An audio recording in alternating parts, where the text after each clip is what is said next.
Assalamualaikum warahmatullahi wabarakatuh. Saya Alika Kintani, hari ini beserta teman-teman saya, Ratih, Kansa, Niken, dan Nata, akan mengangkat topik beauty standard atau standar kecantikan untuk diskusi komunikasi periklanan hari ini.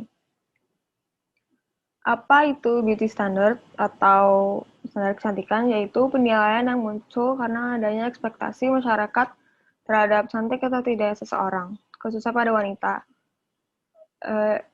Gagasan kecantikan ini adalah sesuatu yang dibangun secara sosial, di mana dipercaya bahwa daya tarik fisik adalah salah satu aset utama wanita, yang dimana kita harus memenuhi dan mempertahankan hal-hal tersebut. Bentuk kecantikan ideal wanita sudah dapat ditemukan hingga 23.000 tahun yang lalu di Eropa. Dari yang berlekuk dan gempal hingga atletis dan tajam pada tahun 1920-an, kulit yang berwarna putih ke hitam, standar kecantikan bagi wanita akan terus berubah. Selama ini yang kita ketahui, standar kecantikan berdominasi dari berakar dari budaya Eropa dan Asia Timur. Berkat globalisasi, banyak orang terekspos akan budaya luar, dan kita mengonsumsi kecantikan buatan ini yang dipaparkan media kepada kita, yang sebenarnya tidak realistis dan lebih berdampak negatif bagi semua orang dibanding positif. Saya Rati dan akan melanjutkan penjelasan mengenai beauty standard yang sering didengar di kalangan masyarakat.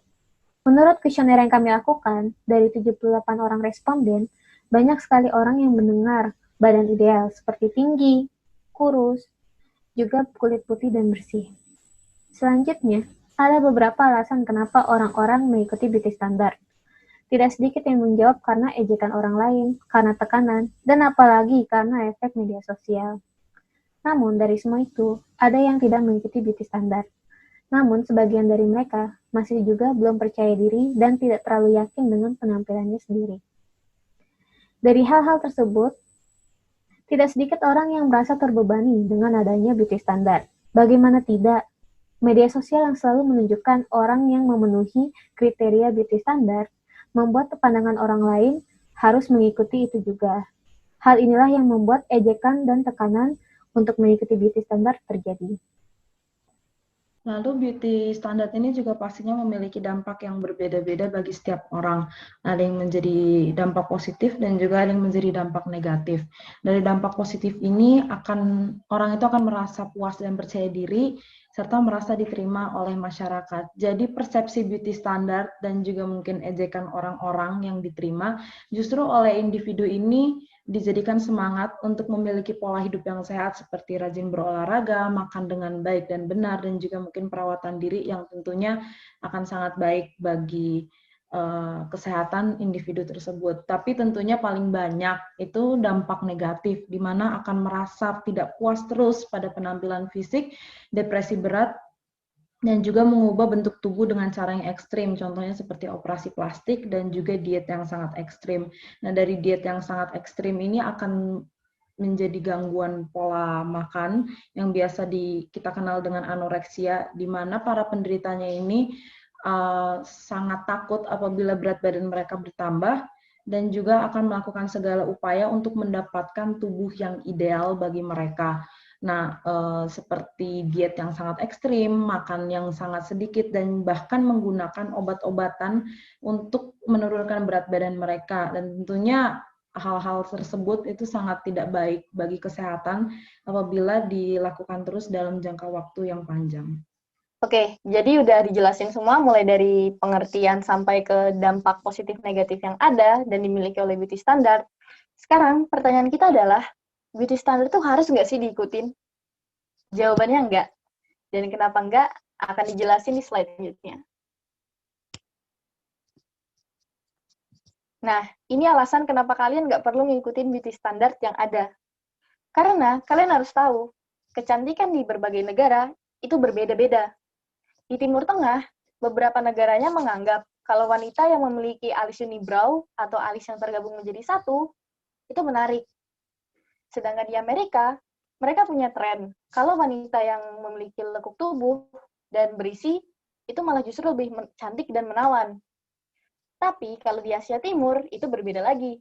Seperti Jepang atau Korea, malah menganggap wanita yang memiliki kulit putih dan langsing itu cantik.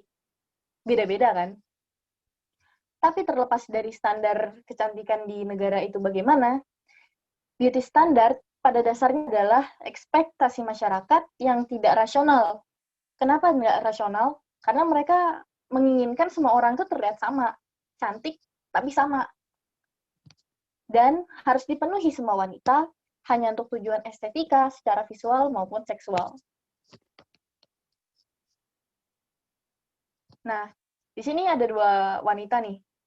Di sebelah kiri kita punya model bernama Sofia Haji Panteli. Di mana orang lain menganggap kalau alis unibrow-nya itu jelek, aneh, nggak cocok, justru itulah yang membuat dia terkenal di dunia model yang ia tekuni. Malah, di sosial medianya, setiap kali dia memposting foto, dia akan menambahkan hashtag unibrow movement, di mana dia ingin memberi semangat dan kepercayaan diri bagi mereka yang memiliki alis unibrow sama seperti dia. Sedangkan kalau di kanan, kita pasti familiar dengan sosok ini. Susana, si Ratu Horor Indonesia. Kami mengambil sosok Susana di sini karena kami ingin menunjukkan kalau wanita Indonesia itu juga mempunyai karismanya sendiri. Mereka punya kecantikan sendiri, tanpa perlu mengikuti beauty standard yang ada, seperti beauty standard seperti di Barat atau di Timur.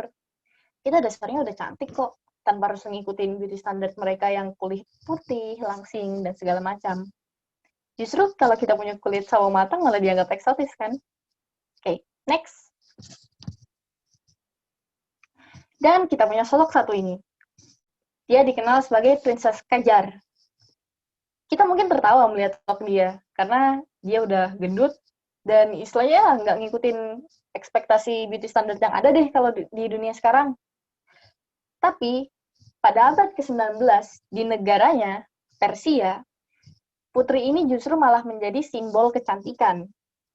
Kenapa? Karena terlepas dari penampilannya, terlepas dari figurnya seperti apa, bentuk tubuhnya seperti apa, yang tidak sesuai kalau dibandingkan dengan beauty standard yang ada sekarang, ia justru memiliki karisma dalam tindakannya. Karena ia seperti R.A. Kartini. Ia juga penggerak emansipasi wanita pada zaman itu. So, lanjut lagi ke slide selanjutnya. Nah, kamu udah dengar kan bahwa sebenarnya beauty standard di setiap tempat, di setiap negara adalah berbeda. Jadi kita bisa bilang nih, kalau beauty standard itu sebenarnya nggak valid. Dan pada dasarnya pun ekspektasi masyarakat akan selalu berubah-ubah. Nah, apa yang sebaiknya kita lakukan supaya kita nggak terjerat dengan beauty standard ini? Pertama, kamu harus bisa mencintai diri kamu sendiri. Gimana caranya? Mensyukuri diri kamu apa adanya. Kamu punya kulit putih, syukuri. Kamu punya kulit sawo matang, syukuri. Kamu punya mata sipit, syukuri. Kamu punya mata belok, syukuri. Dengan gitu, kamu nggak sadar kalau itu sebenarnya adalah kelebihan kamu. Kemudian, bangun rasa percaya diri. Juga, kamu nggak usah deh memperdulikan ejekan orang lain. Kalau misalnya tiba-tiba ada orang yang bilang, kayaknya kulit kamu hitaman deh. Bilang aja, well, kulit sawo matang kan manis.